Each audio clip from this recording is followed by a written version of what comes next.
Bismillahirrahmanirrahim. Assalamualaikum warahmatullahi wabarakatuh. Assalamualaikum warahmatullahi wabarakatuh. Sampurasun. Lampes. Selamat malam. Malam ini kembali lagi bersama kami di obsesi obrolan seputar ekspedisi. Untuk topik pembahasan malam ini melanjut pembahasan yang kemarin pagi ya. Pagi. Terkait kegiatan-kegiatan di ekspedisi. Nah, untuk topik malam ini yang akan kita bahas tentang problematika pada saat kegiatan ekspedisi, baik ekskavasi ataupun observasi dan hal-hal lainnya.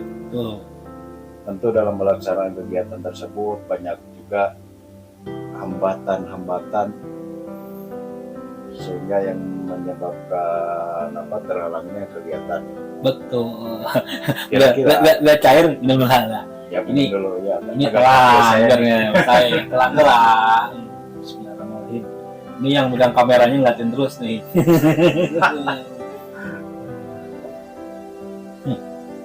Angkat telangnya. Ibu Apon. Nikmat kopi ini.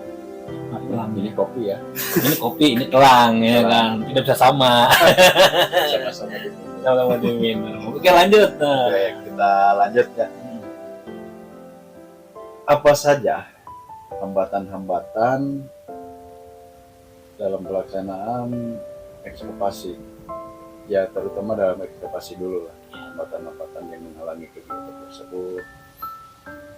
Dan bagaimana cara mengantisipasi problematika yang menghalangi, yang menjadi hambatan dalam pelaksanaan kegiatan tersebut. Jadi kalau disingkat itu diringkas pertanyaannya ini satu mungkinnya Ya.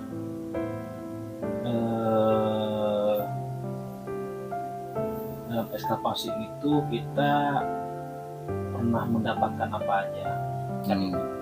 Kedua, yang mendapatkan itu kan apa aja kan, bisakah menemukan artefak dan sebagainya. Yang kedua, hambatan mungkin ya. Ya. Hambatan apa saja sih yang sudah kita dapatkan dalam ekskavasi. Yang ketiga mungkin manfaat ya.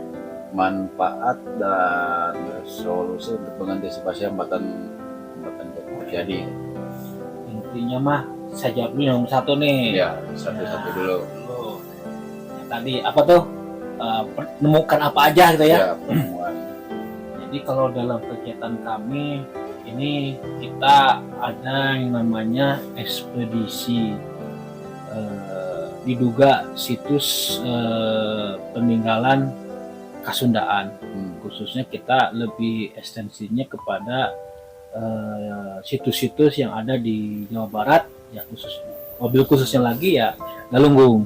Ya. Jadi ketika kita mendapatkan laporan dari masyarakat, kemudian kita tanggapin, terus kita laporkan kepada pimpinan. Khususnya di sini kita ada pembina, dewan pakar, ya kan. Nah, setelah memang dewan pembina, dewan pakar, ACC untuk melakukan ekspedisi, baru kita melakukan ekspedisi. Apa itu baru melakukan ekspedisi? Setelah adanya surat tugas. Surat tugas. Ya. Jadi legal. Bukan Jadi, abal-abal. Bukan abal-abal. Di mana tim ekspedisi ini tergandung ya kan, atau di bawah dua lembaga. Bukan lembaga yang care-care ya. Atau main-main. Itu lembaga lembaga independen. Yang sering disebut lembaga independen tradisi agama adat istiadat ya kan, sejarah budaya Nusantara, atau yang sering disingkat Lintas Budaya Nusantara. Dimana di dalam itu pakar-pakarnya yang paling utama adalah dewan pakar, yaitu ada Ibu Dr. Elis, ada Bapak Dr. Unang Narsa, kemudian dewan pembinanya ada Abah Anton Calian sendiri, atau yang sering disebut Beliau itu mantan Kapolda Jabar, yaitu Bapak Irjen Pol Purnawirawan Dr. Andes Haji Anton Carlian MPKM. Beliau yang membimbing kami, ya kan. Jadi dalam kegiatan kami selalu diawasi. Jadi dalam kegiatan itu sendiri melibatkan pakar, para ahli, yang ahlinya dalam filologis, yang ahlinya dalam arkeologi, yang ahlinya dalam sejarah, antropologi dan sebagainya. Nah kemudian setelah turunnya surat tugas, baru kita observasi.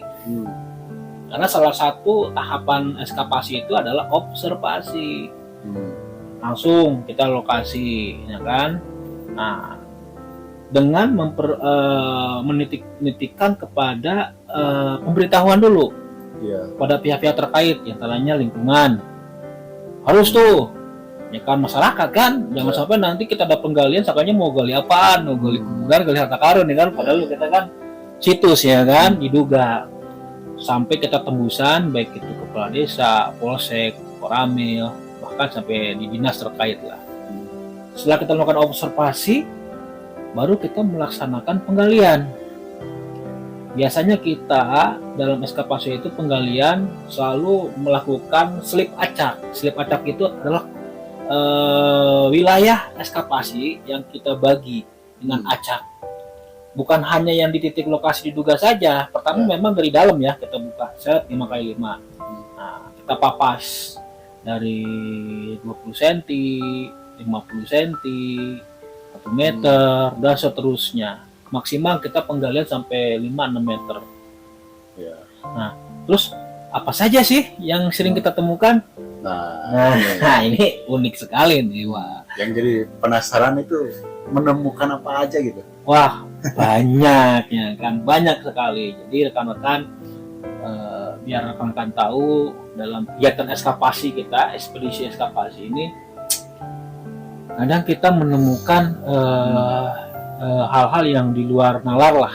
Seperti halnya gini, yang kita ketahui di Jahyang lah, Batu Lingkar, mana pada saat observasi itu kita temukan hanya tertengger batu 4-5 saja. Ketika kita eskapasi 5x5 di tempat yang ada diduga itu, dalam 1 meter ternyata struktur, kita menemukan struktur bangunan. Struktur bangunan itu kan bukan yang berdinding dan beratap saja, ya kan. Struktur itu kan namanya bentuk, ya kan. Yang mana bentuk itu adalah batu. Yang demikian rupa ini dibuat, ya kan, oleh orang dahulu. Karena kategorinya struktur bangunan cagar budaya itu kan di atas 50 tahun bahkan 100 tahun kan. Kalau ini kelihatannya ini, wah, dari sejarahnya orang saja di Jahyang itu dari kakek-kakeknya sudah ada seperti itu. Nah setelah kita gali 1 meter, nah, kelihatan strukturnya itu melingkar, ya kan, batu itu. Dan akhirnya ada yang tidur, ada yang berdiri.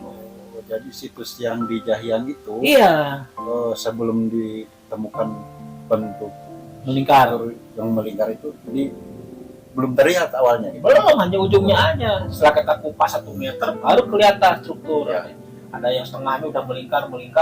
Nah, 1,5 meter sampai 1,80 meter baru kelihatan jelas dari situ. Wah, kita belum finish di situ. Akhirnya kita melakukan slip kedua di tempat kedua yang acak. Ternyata ada juga batu lingkarnya. Nah, disitulah keunikan kita. Nah, kalau ditanyakan menemukan apa, yaitu menemukan struktur benda, ya kan. Kalau dibilang bangunan, ya kan ini. Kalau kata saya sih bangunan apa ya, tugu mungkin ya. Batu lingkar itu bukan bangunan untuk rumah, bukan. Jadi dibentuk seperti lingkaran, di mana di dalam lingkaran itu ada lingkaran lagi, sehingga ada lingkaran lagi di tengah satu lingga. Nah itulah terbentuk. Ada hal lagi, misalkan kami waktu penggalian eskapasi bahkan menemukan koin. Koin Belanda. Oh, di mana itu? Jahyang juga. Oh, Jahyang. Iya. Di salah satu slip, kalau berapa slip lingkaran ke-12. Kedalaman 1,70 meter itu kita temukan itu koin Belanda. Nah, saya pikir kok ada koin Belanda ini, ya kan? Kok bisa ada di situ gitu koin Belanda? Iya, ya kan? Adakah cerita dari masyarakat itu? Bukan 1,75 m, 5 enggak, itu kedalaman 40 cm. 40 cm. 40 cm, ya kan? Jadi sejajar dengan dasarnya batu yang memang ada di tengah. Ya. Gitu.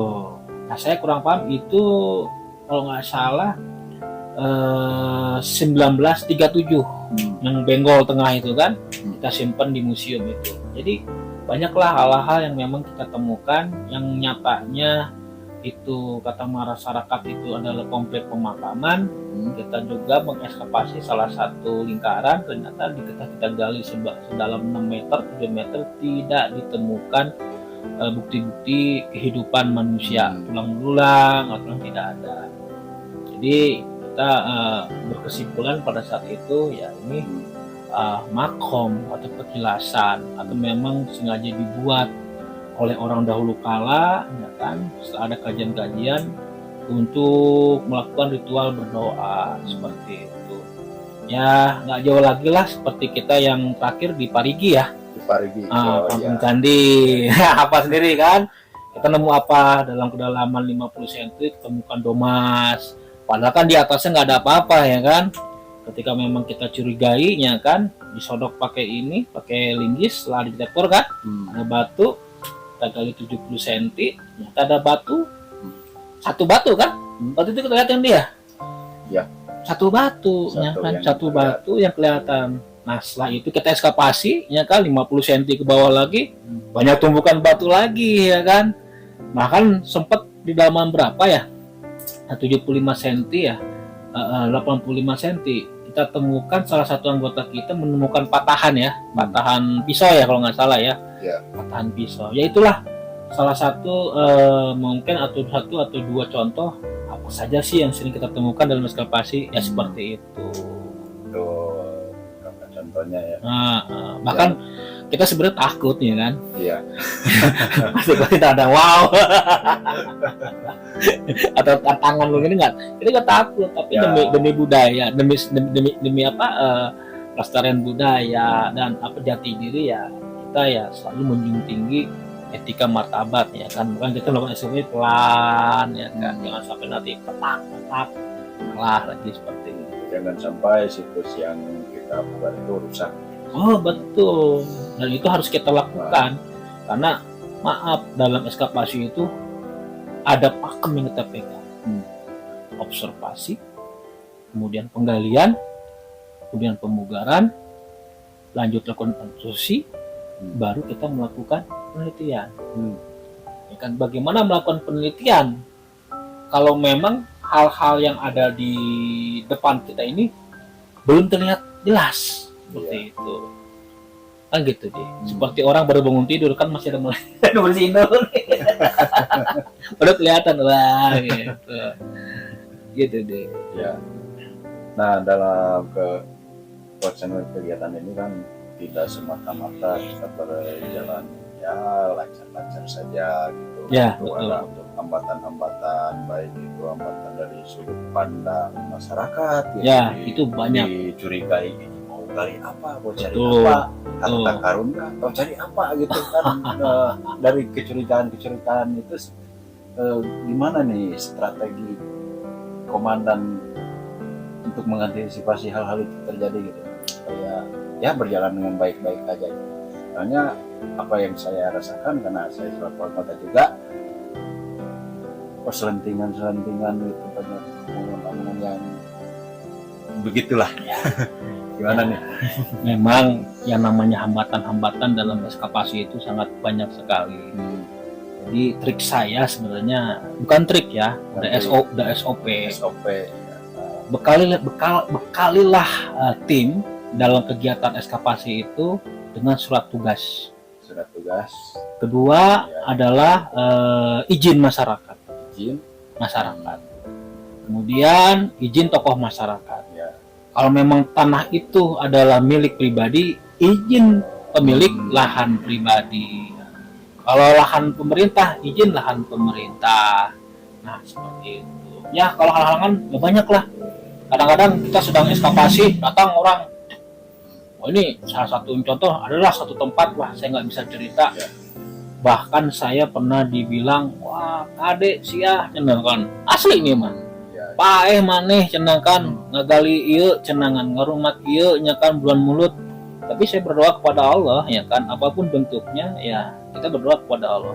Ya alhamdulillah sudah 4 tahun ini saya masih hidup dan sehat. Nah itu kucing luas orang kucing meong kita. Aya kucing ngomong ki aya kucing. Aduh kumaha ieu tegang urang ieu mah. So bener eta diancam saya. Ya. Oh iya, paeh maneh bulan mulut cenah. So kira-kira sieun teh maneh? Edi, jang Edi sieun teh. Luas. Oh, luas. Padahal mah maaf. Kita melaksanakan rumat itu dengan hati-hati, menggali dengan hati. Bahkan sebelum kita melakukan eskapasi, kita berdoa, tawasulan, penghadiahan. Nah, seperti itu. Ya,